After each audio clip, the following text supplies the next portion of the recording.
Hello, everyone, and welcome again to another Teacher Joseph podcast. Well, some of you are telling me that my podcasts are too short, lasting only 5 minutes, but others are telling me that my podcasts need to be more concise and last no longer than 5 minutes. So, to please all of you, I think the best thing to do is to mix them. Make some podcasts at 5 minutes, some podcasts longer than 5 minutes, and then you can decide which ones you want to listen to. Well, today I want to talk about some news headlines which are going around the BBC. The first one is an interesting one. It's about our council tax. Now, for those of you who don't know, Britain is currently experiencing financial difficulties. Who isn't? But basically, the problem seems to be stemmed from COVID, and our government departments, particularly our local council areas, are running much slower than before. Trying to get anything done, trying to get anything done from the government is always a problem, but trying to get anything done right now requires a lot of efforts and sometimes even arguments. So there's been an announcement that our council tax is going to go up. And this is causing a little bit of stress for a lot of people. So just so that you know, the council tax, sometimes referred to as the poll tax, because that's the system we had before, is a tax that we all have to pay. Each household pays it based on the number of people in the house, where your house is, and a few other related items. So it's a separate tax, and you receive a bill for the year in or around February, March time. And that bill you can pay monthly. So, for example, my council tax comes in at around £100 a month. My neighbour's council tax, however, is £150 per month. So why would it be so different? Well, it's because she lives closer to a post office than I do. Sounds crazy, doesn't it? But it's based around how close you are to a school, how close you are to a post office. Why it's like that, I don't know. But the council tax is there to help you to, well, not to help you to do anything, but really there to raise money for road cleaning, keeping the roads intact. I mean, who knows how the government use it? I guess we just don't know, but that's what they tell us. It's for road cleansing, picking up our rubbish. It never used to be a separate tax, but it was brought in the 1980s under the name poll tax. Then it was changed into community charge, and now it's called council tax. So some local governments will be increasing the council tax by 5%, which is quite a big jump, 5%. And also bearing in mind that our governments don't appear to be working right now because of COVID. They say they're short staffed. I don't really know where this money will be going because nobody's working on the streets right now. Our people who pick up the trash have just came back from a strike. So it's kind of unclear where the money goes, but I'm sure it goes to a good place or not. The other thing that I want to tell you is that if you are in the UK and you're finding that the government just isn't responding to your emails or texts or anything like this, go to the locally nominated official. You see, all of our councils, they are operated by the people we elect. So there will be a local councillor somewhere who operates that council office. If you go to him and he thinks you're going to not vote for him next time, you will get quite good service. I've been trying to get my council tax account sorted for the last 6 months. I went to my local councillor finally just to say, look, I'm not getting anywhere. I'm getting very bizarre emails. Nothing's making any sense. Do I really have to wait another 6 months for a follow-up answer? He took it and it was done within a day. So if you are in the UK, go to your elected representative's office or email him and just tell him what's happening and ask him to look into it. And I think you'll find that you'll get a lot more help and support doing that. Other news headlines today, Tavistock Children's Gender Clinic has an uncertain future. Apparently, there are more than 7,500 children and young people with gender dysphoria or gender-related distress waiting for help from our National Health Service. Many have been waiting years with nothing on offer. We have a gender identity development service referred to as GIDS, and one of their main offices, the Tavistock and Portman Foundation, is set to close because they don't have enough money to keep it running. It's the only gender clinic for children in England and Wales, which is part of our health service. And so nobody knows what it's going to be replaced with. It says here, and what I'm reading, that it'll be replaced with one in London and the other in northwest England. But this still has to be confirmed. And GID's workforce is depleting. So who knows what's happening? The whole thing is quite bizarre. I mean, our government can't keep spending money on every single thing. So I guess there will be cuts, like in this case. But yeah, these poor children need help. So who knows what's going to happen next? And there's a big long article on the BBC website about that today. Tavistock Children's Gender Clinic closure leaves uncertain future. What else do we have today? Oh yes, Northern Ireland.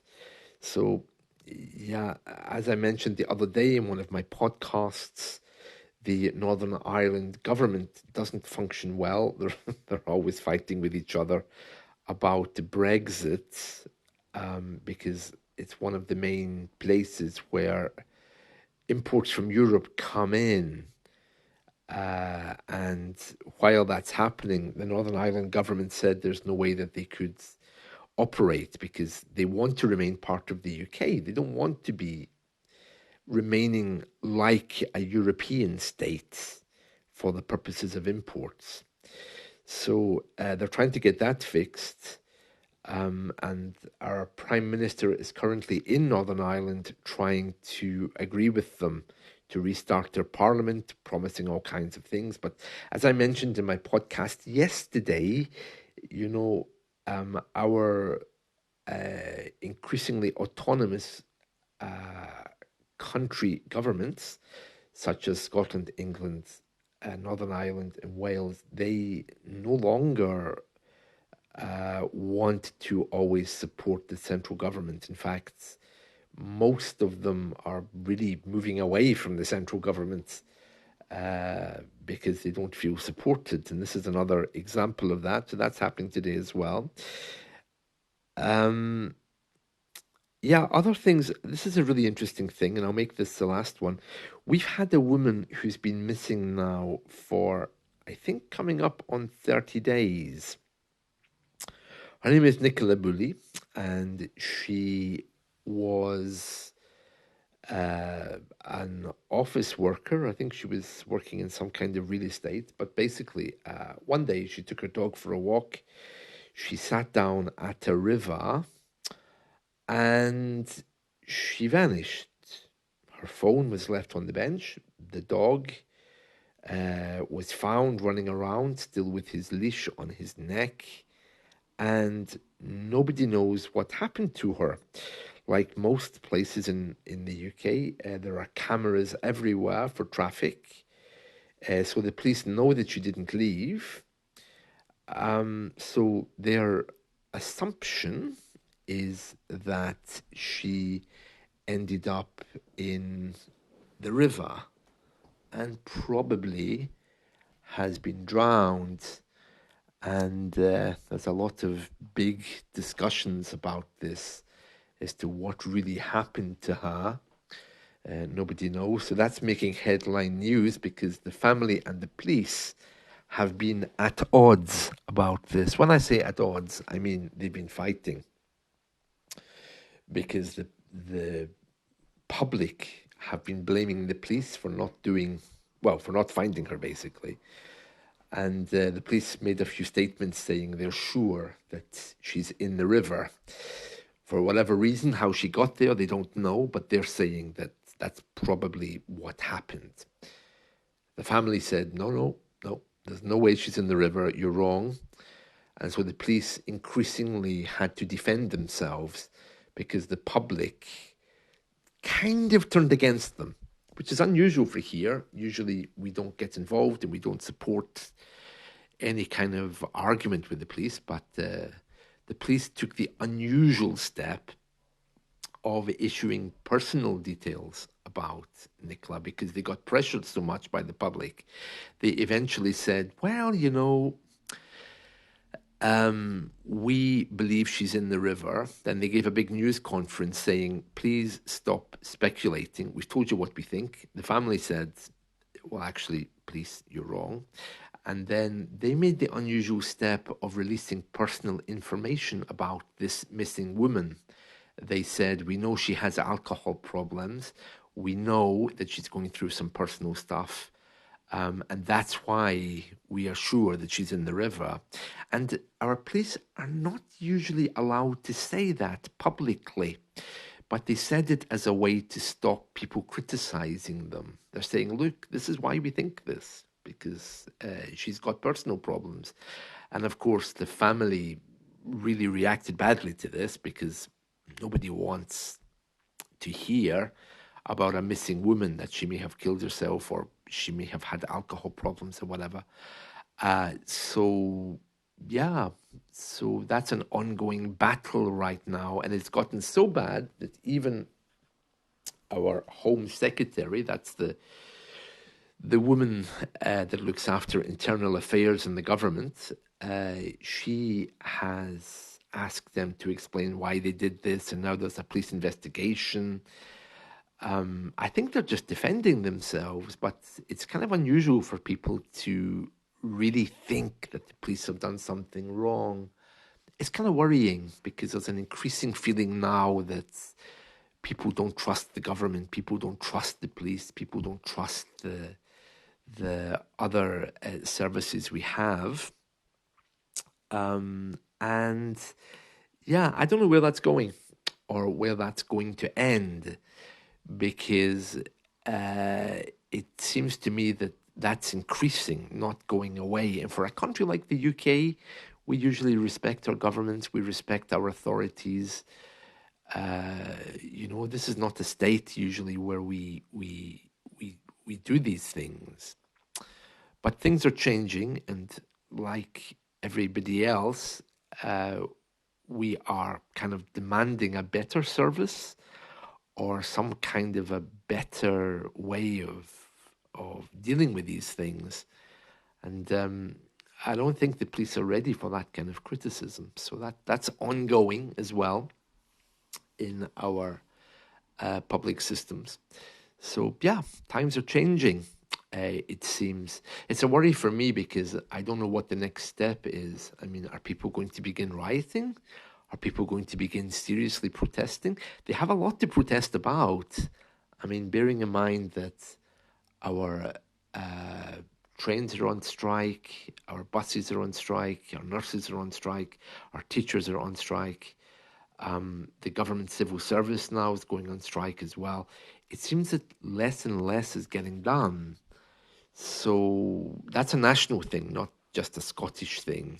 Uh, so I don't know what the central government's going to do or what the police are going to do to get people to trust them more. I think it's about transparency. I mean, all of these systems that we have, they're kind of time honored systems.